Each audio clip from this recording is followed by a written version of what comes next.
Hello, everybody, and welcome back to another episode of The Chopping Block. I'm Frank. This is Heather. Behind the cameras, we have John and Tim doing sound and video for us. Tonight, we are going to be making breakfast burritos. We're going to have some eggs, sausage, peppers, and onions, as Heather started to cut up the onions and peppers. Our discussion tonight is going to be about the difference between reenactment and provoking. It's a big, hot topic, big, hot subject.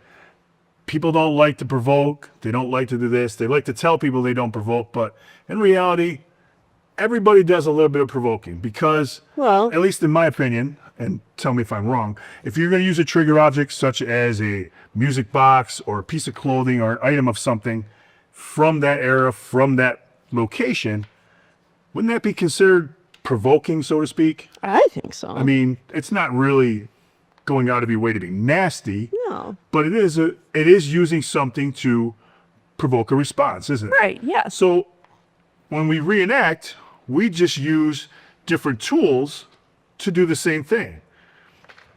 Now, we went to a very great location. Oh, amazing location. And we did a reenactment. And our reenactment was more of a, I would say, a true-to-life reenactment, only because I do have firsthand experience working in prisons and jails, obviously, because I was a correction officer for 26 years. So I'm going to let Heather explain a little bit about what we did and how we did it. And then we can go back with some pros and cons as to what we feel or how we think it was done and why we did what we did. Well, first off, this location was Mansfield, the Mansfield Reformatory in Ohio. And can you give us a little background of Mansfield and what it was? And it was a former penitentiary. A former, actually, it was a... It wasn't reform school at first. Reform school, right. Correct. Right. Hence the name Reformatory. Yep. And what would people actually know Mansfield for? Quite a famous movie. You want to give them what that movie is? That movie would be what? I forgot what it's called. Oh, The Shawshank Redemption was filmed at Mansfield. I'm not a movie person. I'm not either, but that was actually a very good movie. So if anybody saw The Shawshank Redemption, we were at Mansfield Correctional doing our reenactment. We're going to go through what the reenactment was, what we did, some of the activity that happened and things like that. But before we go any further, as you can see again in front of us, we have a REM pod and we have a dead bell. So hopefully with our conversations, we get some activity through them. If we do, we do, and if we don't, we don't. That's just the way it goes. One of our last episodes, we were getting some hits on the REM pod, which was really nice. So we'll see what happens. We'll see if they want to interact with us that way or in any other way. So have you told them what you're making? I did. I am making breakfast burritos. See, I missed that because I was so focused on trying to cook. I know. So can you chop those a little quicker so we can get this before they burn? Am I doing little, tiny ones? Yeah, there you go. Just like that. That's good. Just so we can saute them up a little bit more. So as you're talking, let us know a little bit more about what we did and how things went. Well, we decided to do a reenactment with you as a prisoner. Okay. And I was the lucky one who got to put you in handcuffs.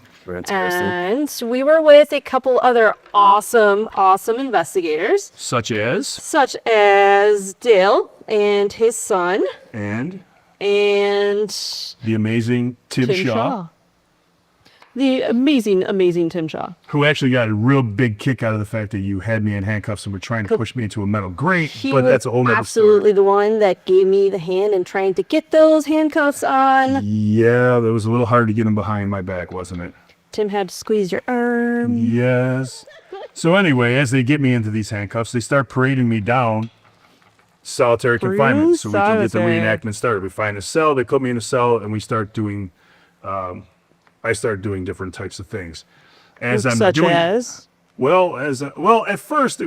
it was really kind of mild. Really wasn't doing very much, and we were getting some pretty cool hits and some things here and there, but it really wasn't what I was looking for. I was looking for more of a stronger type of response to see if we can get something. So what I did was go ahead, put it right in.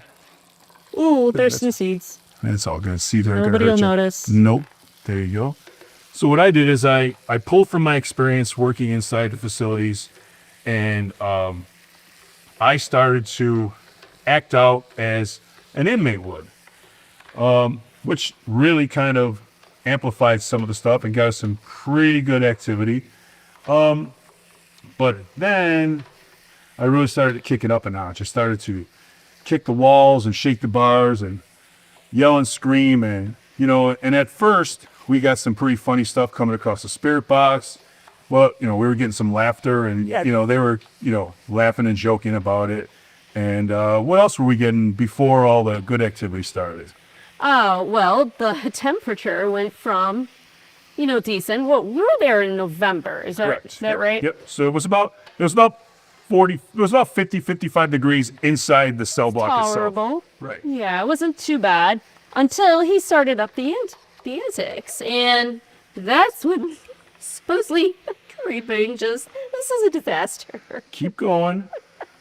Keep going. Everything just That's why we have you trying. This is also Heather learning how to cook at this point in time, so that's why we're doing this. So if it looks like a disaster, it's a disaster. And that's 8, right? This is one more. One more? Okay. Got it. All right, so now you're going to open the milk, and of course the milk in there. Oh, man. And no eggshells. Hey, we got no eggshells. How much milk? A little more. Keep going. Good. So all we want to do is kind of add some milk to fluff up the eggs. Some people add water, some people add milk. And again, this meal we're making could be made ahead. It could be made in your room. It could be made anywhere. As you can see, I'm just using one single hot pot, a pan, and a blender. Pretty easy stuff to take with you on any adventure you want to go to, whether it is a para adventure. What'd you do? Doesn't look closed. Do you have it lined up? Okay. Why won't it close? Oh, let's see. Okay, there you go. You just have to have the touch, apparently. You're good. What are you doing? Hit the button. That side doesn't look closed. Oh. It's closed because the red light is on. All right, okay. Anyway. There you go. I want more. That should be good. That should be good. All right. So we're going to leave that there for a minute. So where were we in our discussion? We were discussing how the temperature was dropping. Yep. So go ahead. So the temperature was dropping. It dropped about 17 degrees, they said. Within a matter of seconds. It's so cold that we could start to see our breath. And inside, and the people that were standing outside the cell were looking at me and saying it felt like an air conditioner was blowing cold air out. And that was Tim and Dale's son Colby, who were standing outside of the cell. And Colby hadn't investigated like that before. Nope, neither had Dale. No, they had not. They had not done a reenactment to see what they could do. Yeah. We had a K2 meter that was inside the cell with me that basically didn't do anything. And Colby and Tim both had K2 meters with them on the outside of the cells. And they were pinning. The more I shook the bars or kicked the walls or raised my voice, the more it spiked. The harder it became. The colder it became. At one point, Dale said he looked down the corridor and said he saw a shadow, looked like a shadow person standing there looking at us. Because he was using one of those awesome infrared cameras pointing down the gallery. Yep, my thermal camera, yep. Mm-hmm. So go ahead. So we're doing our investigation, and he's, putting up the antics, and Dale and Tim and we're like all of us were outside the cell. Now, mind you, I'm still in handcuffs at this point. Oh yes. And we had a spirit box going as well. So we were getting a little bit of feedback off the spirit box. It's a little bit of interaction here and there. Nothing that was, too out of the ordinary for us being in the the prison More like laughing at me, making fun of me. Ha ha ha! Look where he's at. As you can Correct. see, I'm sautéing turkey sausage with peppers and onions, and it's coming along fairly well. starting to smell good. Yep. So, I decided to kick it up a notch. How'd you do that? I mean, he was already screaming and kicking the cell bars. So. Yeah, but they were just kind of laughing at me like I was nothing. And what they decided, as we can see, the REM pod's going off. So what you want to do now is pop the handle. Yep. You know how to take it off. You were making smoothies, you told me, so you know how to take it off. Yeah, twist like so. Yep. So then you want to pour all of that right in there. Go ahead and make sure that doesn't fall in. Just pour. Good. Perfect. Like See? a pro. Ish. Ish. Not really. Kinda. But maybe. No. No. So we decided that it was time to take the handcuffs off, and I absolutely decided it was time to take the handcuffs off because it got a little bit too cold and my hands got a little numb, and I can't believe you had him on there that long. and I had them on for a good 20 minutes, at least. 25, if not a half hour or so. Yeah. So after I got the handcuffs off, I really started shaking the bars and kicking things up. But what really got things going was when I decided to turn on the rest of the inmates in the block. Yes. So and what not did only he were they start laughing saying? at me, they went from laughing at me to, Not laughing. where is he? We need to find this guy, because I told them, see, my block, I'm taking over. I'm the boss. I don't know who you people think you are, blah, blah, blah. Is that how they act in prison?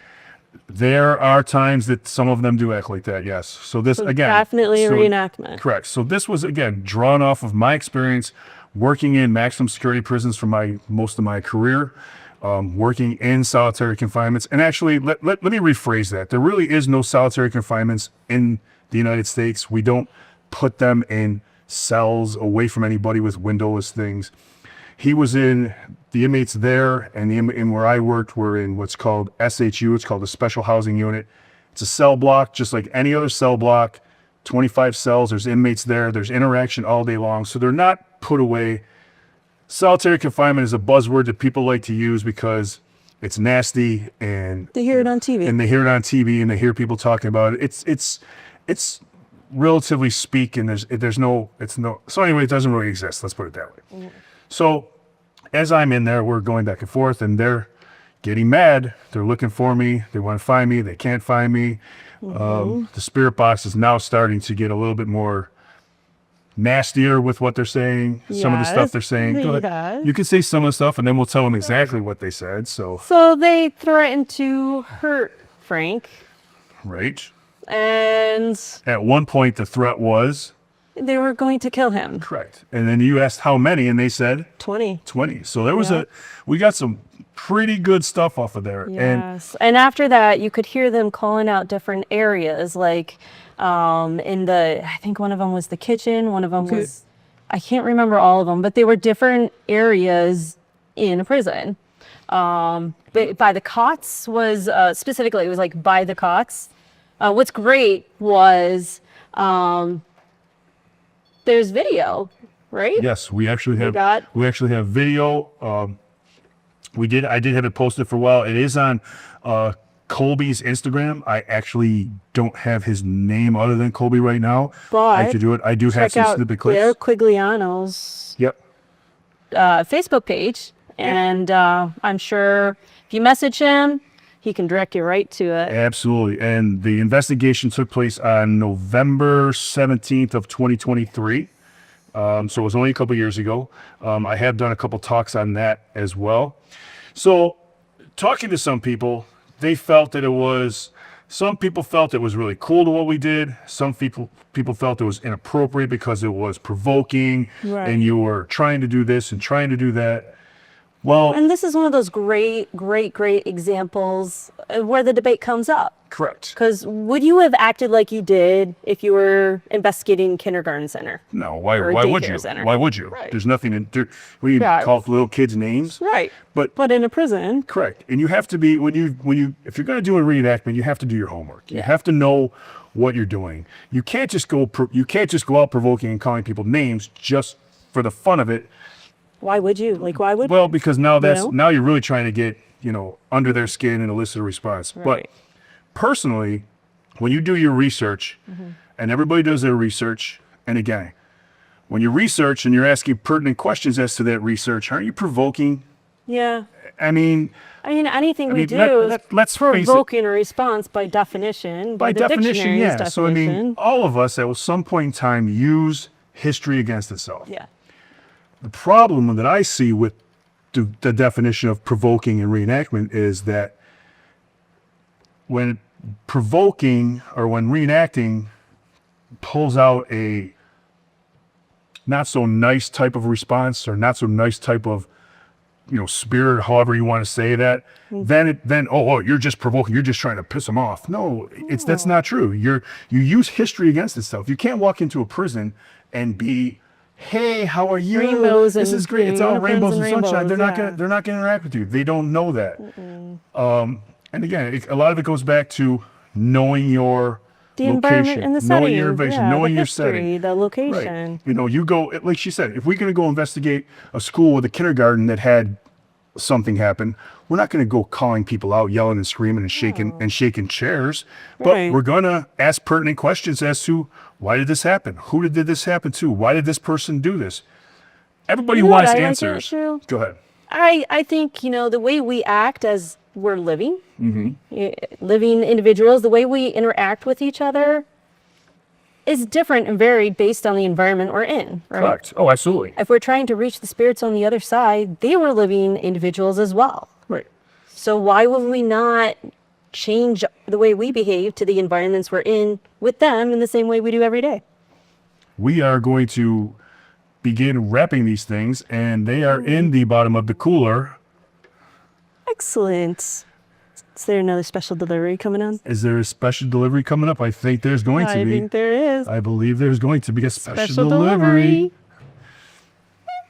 See, this is why we need an intern. Yeah. Because not everything is perfect. And incoming special delivery. Here we go. Thank you. Thank you, John. We appreciate that. This time I was paying attention. You didn't have to crawl across the floor. Thank you. So as you can see, this came together really nice. So we're going to start. Delicious. We're going to start putting them in wraps, and Heather's going to start wrapping them. And we're going to continue this little discussion. Again, provoking and reenacting, I know Tim does a lot of Civil War history stuff and things like that. And he usually goes to Gettysburg or different battlefields, and he knows some of the calls. He knows what these people talk and how they talk and what they've said on the battlefield because he's done his research, because he knows this stuff.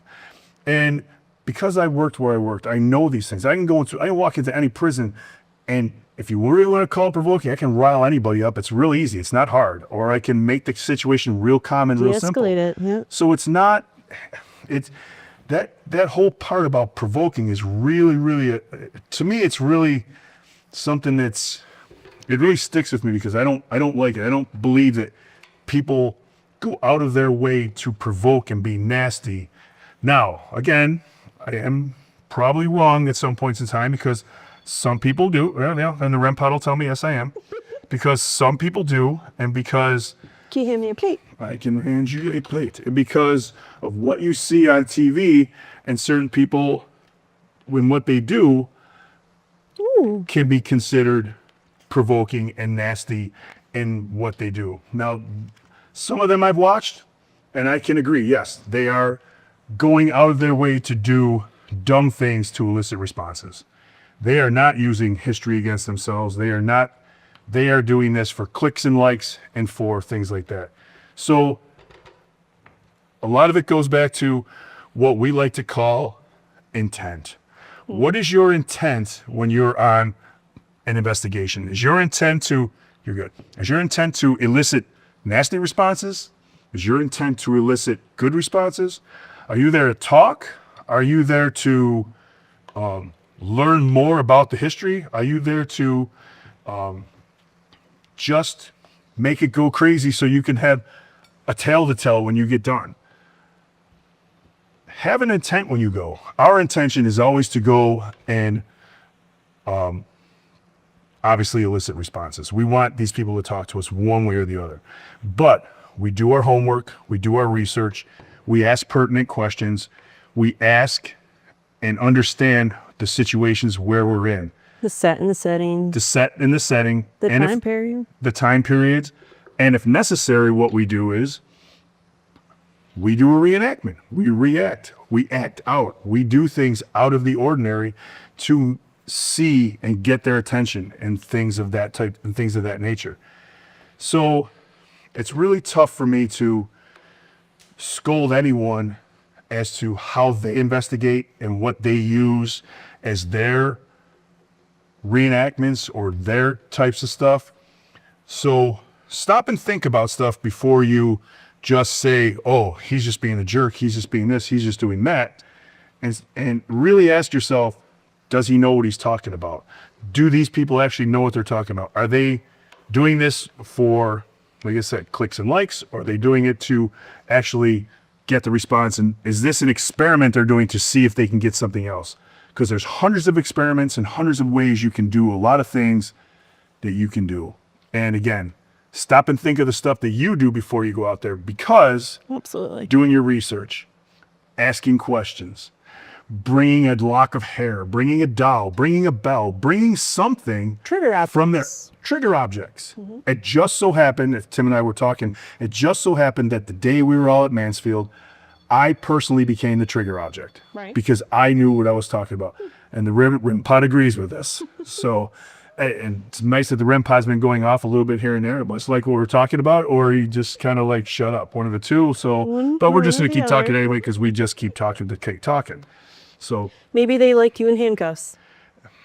well, I don't know if I do. It wasn't really a thrill for me, considering you almost broke my hand with a wrist lock or whatever. Yeah, they're laughing with a wrist lock or whatever. And Tim was having a ball with it. So May put them in a wrist lock.